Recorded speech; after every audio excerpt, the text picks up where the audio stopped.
Hello everyone, in this video I'll be showing you the best multi-classing strategies in patch 8 of Baldur's Gate 3. So patch 8 added 12 new subclasses to the game, which did shake up the meta a bit in terms of how you can create your own custom class. This is due to some classes like the Hexblade Warlock offering so much for just a single level dip, so we'll be breaking down all the best ways to combine and create your own custom class to fit your role playing or just to make it as powerful as possible. I think I'll start off here with the Hexblade just to make sense since this is such a big change to the game. Previously, the best single level dip in the game was likely the War Cleric, which gave you 3 bonus action attacks, as well as gave you armor proficiencies and a whole lot of other things. Now the Hexblade Warlock offers quite a bit too, to not just spellcasters, but if you want to add this to like a melee class, because what it does is it gives you your bind hex weapon, allowing you to use charisma for your attack scaling. That's not the only thing. It also gives you the Hexblade's Curse here, which gives you a chance of, or this will apply the Hexblade's Curse, increasing the damage equal to your proficiency bonus and increasing your critical hit chance against a target. You can also apply the Curse with this bind hex weapon. But the nice thing about this is also there's a new cantrip added to the game with Booming Blade. So this can be used on any class. It'll add a 2d8 of thunder damage and then a 3d8 if the target moves. So this is great because it can be used once per action. If you got a Paladin, being able to do Booming Blade on one of your actions and then Divine Smite on the other is really nice because it'll cut down the spell slots that you're burning through. In addition, Eldritch Blast, enough said. So that is a very powerful ability to get because this scales off your character level. You get 3 beams once you reach your level 10, and it will do each 1d10 of force damage, which is one of the best damage types in the game. So these two incredible cantrips. Charisma scaling on your weapon. It also gives you proficiency with medium armor, shields, and all martial weapons. So you get all weapon proficiencies here. On top of that, it also gives you access to the shield spell. This goes great on a variety of different classes because this will increase your armor class by 5 for 1 round. Sometimes you're going to get hit, and let's say you needed to roll a 30 to succeed and you have 26 armor class. You can use shield to then succeed and not get hit by attack, which is really useful. It'll also prevent you from taking damage from magic missile. Very nice. The other thing is you can get like Hex or Hellish Rebuke, but the biggest part here is getting the Bind Hex weapon. Where does this work best? I would say that it's a good choice to go with a single level of the Hexblade Warlock. The best would be if you went with 11 levels of the Crown Paladin, so you get the improved Divine Smite, adding a 1d8 of radiant damage to all attacks, and then a single level of the Hexblade will allow you to take full charisma for your weapon attack scaling. But this works great on any charisma-based attacker, so whether it be a sword bard, being able to use charisma for your attack rolls is nice because then you can focus on your spells casting. Now, the other thing with a warlock is it does have its own unique spell slot, so it won't progress your spell casting level, but a single level of the Hexblade Warlock does give you a single spell slot, a level 1 spell slot. And what's great about that is that's an extra shield that you could get. So per short rest, it's a few short rests, a few shields that you get per short rest, which is really, really nice. So this offers a lot, but I'm also going to mention another good dip is the 2-level Warlock dip. Now, if you're going with a full caster, this will prevent you from getting level 6 spells because you need to be level 11 of a caster to be able to get that due to them having the Warlock spell slots. However, 2 levels will give you one of the most powerful abilities in the game with the Devil's Sight. This will give you magical dark vision, which is only you can only acquire dark vision from magical darkness by either taking the Shadow Magic Sorcerer and using the Eyes of the Dark spell, or by taking a single or 2 levels of the Warlock. There's also 3 pieces of gear in the game that can give you darkness as well, but this is really effective because darkness makes the enemies not really like to attack you very much. It also can give you the Repelling Blast. Your Eldritch Blast can push back or add your Charisma modifier. So I just need to mention the 2-level dip too, because this is also quite a valuable level dip. But again, does prevent you from getting level 6 spells if you were to mix this in with a full caster, like the Bladesinging Wizard, the Sorcerer, or even the Bard. Another single level dip that I want to mention as being a very powerful one is the Oath of the Crown Paladin. This will give us the Righteous Clarity, which can add your proficiency bonus to attack rolls. So this is great if you have a character that's maybe using Great Weapon Master or the Sharpshooter feat, which gives a -5 penalty to their attack rolls. You can offset this by using the Righteous Clarity for 10 turns, and it's not going to burn through any spell slots because it uses the Channel Oath charge that you get per short rest. This is actually really nice. The only thing is the Oath of the Crown is really easy to break. It's break the oath, so you got to be mindful of that, but getting a proficiency bonus added to attack rolls is massive just for the ability to hit the target. I used to also, as I mentioned, like the single level dip in the War Domain because this gives you the War Priest 3 bonus action attacks. If you got a means of doing a bonus action ability, it's probably better to add in the Oath of the Crown Paladin now to increase your chance of hit. But another nice single level dip is actually the Death Domain Cleric, because this will give you a few different necromancy cantrips, but it also gives you the Reaper, which allows you to target one additional creature with your necromancy cantrip, so you can hit 2 people with Bone Chill. That's pretty nice. And while I'm here, I'll also mention the Tempest Domain. This is a great single level dip. Let's say you have a sorcerer that goes all the way up to level 11. If you add in a single level of the Tempest Domain, this will give you heavy armor. Normally, when you multi-class, you don't get heavy armor proficiency. So this is giving you the heavy armor because it's a subclass feature, and you can receive armor proficiency from subclasses. And if it's just from multi-class and let's say a level of the fighter, it'll only give you medium armor proficiency. So this is a really good one. And it also gives you the Wrath of the Storm reaction. So if you're doing like a sorcerer playthrough, the sorcerer will get a full spellcasting at level 11. You can forgo the feat, get yourself heavy armor, some weapon proficiencies, and also the Wrath of the Storm. So this is also a really great dip, but I just want to mention a few of these.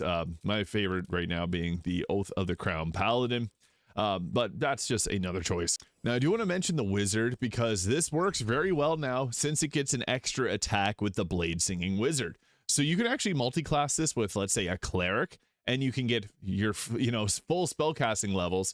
And the beautiful thing about the Wizard is it can learn spells from scrolls. So some of the most powerful spells in the game: Luke's Freezing Sphere, Globe of Invulnerability, Cone of Cold, you name it, the Wizard can learn it from a scroll. So as long as you have full spellcasting, like if you go 6 levels of Bard, 6 levels of Wizard, that works. If you go with the Cleric, that works. If you go with the Druid, that works. If you go with the Sorcerer, that works. So you can actually multi-class some very cool combinations thanks to the Wizard getting the extra attack at level 6 and also being able to do full spellcasting. In addition, it does get Booming Blade as well, so the Wizard can multi-class extremely effectively. It also gets access to some really nice spells like Mage Armor, Shield, Magic Missile, so the opportunity is pretty endless.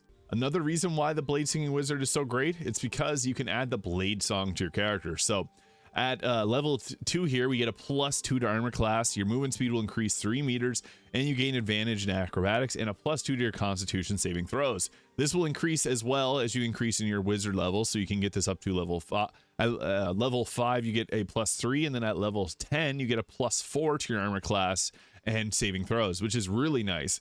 But the big thing here is you can add a bunch to your armor class, and holding concentration is so much easier when you get this nice bonus to it. So that is, it's in itself very useful.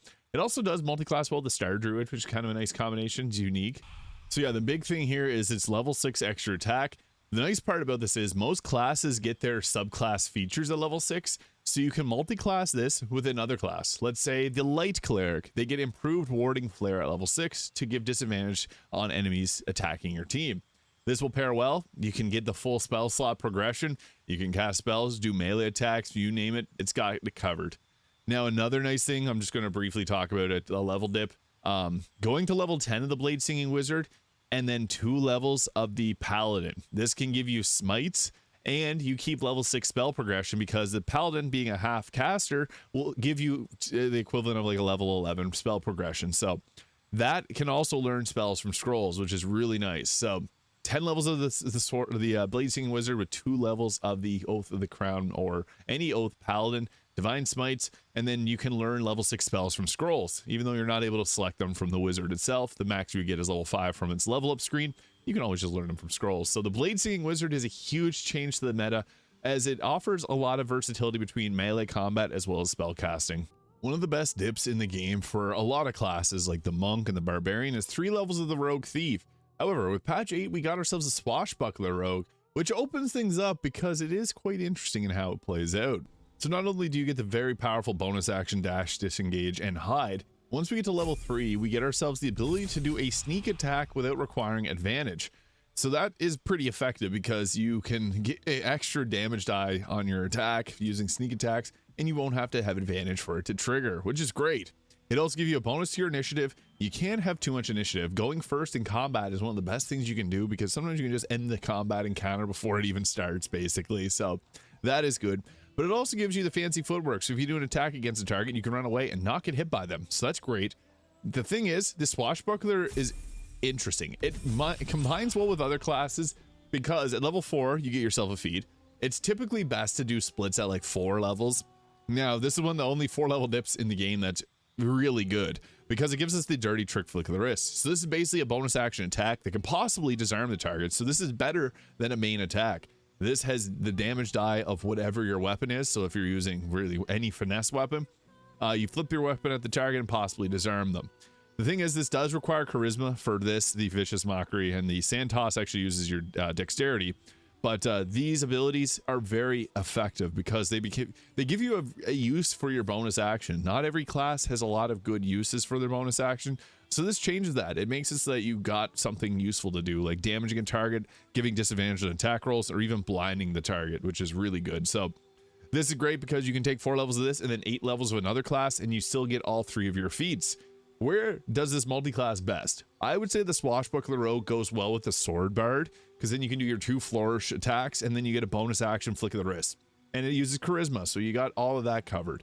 The other nice thing you could do, I posted a build yesterday of it, 4 levels of the Swashbuckler Rogue, 6 levels of the Sword Bard, and then 2 levels of the Hexblade Warlock. This will give you Booming Blade, and then the ability to see in darkness, so you can shoot a darkness arrow, hide out thanks to the Warlock, and then you can do your dirty tricks from the shadows. It fits for, it's just perfect for a rogue class, and the Sword Bard mixes it perfectly, giving you flourishes. You can attack 2 targets at once and also do 2 attacks. So that's a pretty good combination here. I think that the Swashbuckler is very effective at bringing together a good rogue build. I personally still prefer the Rogue Thief for the extra bonus action, but this is really good too if you have a class that doesn't really have a effective bonus action. Now, the Fighter is a difficult multi-class because its best benefit is level 11, and that's when you get the 3rd attack. So you typically don't want to multi-class it unless you're taking like the Oath of the Crown Paladin to increase your hit chance if you're using like Sharpshooter or something like that. It is nice, the new Arcane Archer, it's very powerful, but it does have its limitations. Now, the Barbarian, Giant Barbarian is actually a pretty nice choice as well, because this can make you pretty tanky. But the thing is with the Giant Barbarian is it isn't as good as the Throw Zerker. So the Giant Barbarian actually just got changed a little bit. So it's whenever you use Elemental Cleaver at level 6, you don't actually get extra damage from Tavern Brawler added to it, which makes the Berserker a bit of a better thrower because you get the bonus action in rage throws here. And even so, the Giant Barbarian is actually nice because it can increase your size. You can throw characters around, but the Giant Barbarian is best to take to higher levels.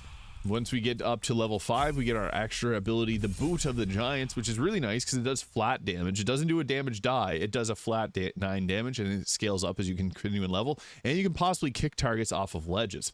You also get increased movement speed, the extra attack at level 5. But the big thing from the Giant Barbarian is, at level 6, we get the Elemental Cleaver. This is the only way in the game to throw whatever weapon you want. And previous to this, you could only use, really, the Returning Pike, Nyrulna, and your options were very limited because if you threw a weapon it didn't return, you didn't have a weapon to throw.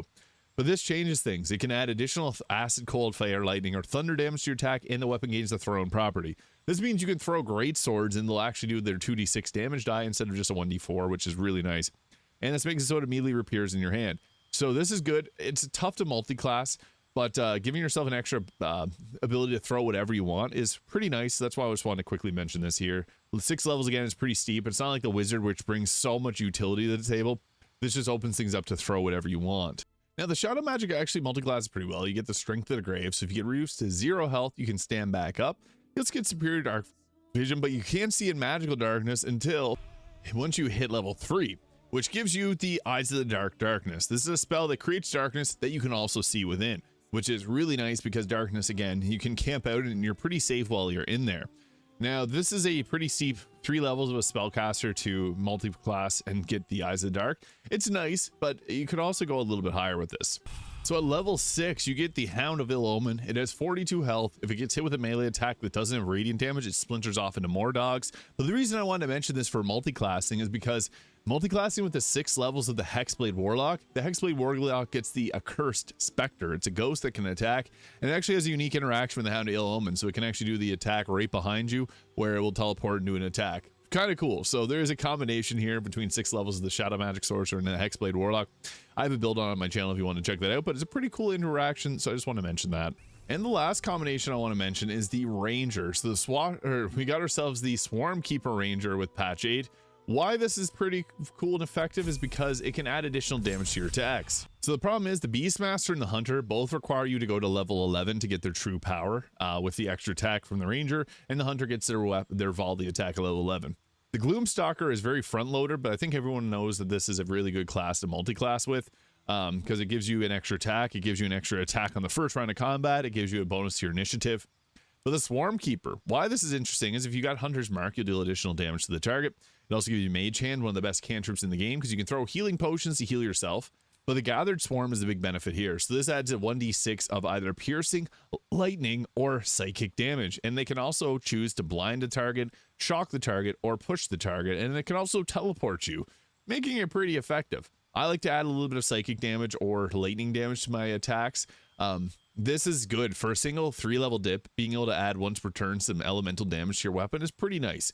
Now, it's not going to be the most effective. I think the Gloomstalker is the best multiclassing choice here. However, I just want to mention this just because the Swarmkeeper is new and it can provide a new way to play the game. And what's also cool about it is you get these cool particle effects whenever you get in, whenever you look at your character. So that is nice for the aesthetic purposes of it, but it's also good because you get a little extra damage on your attacks. So yeah, if you're to go with an attack, boom, sorry, Karlak.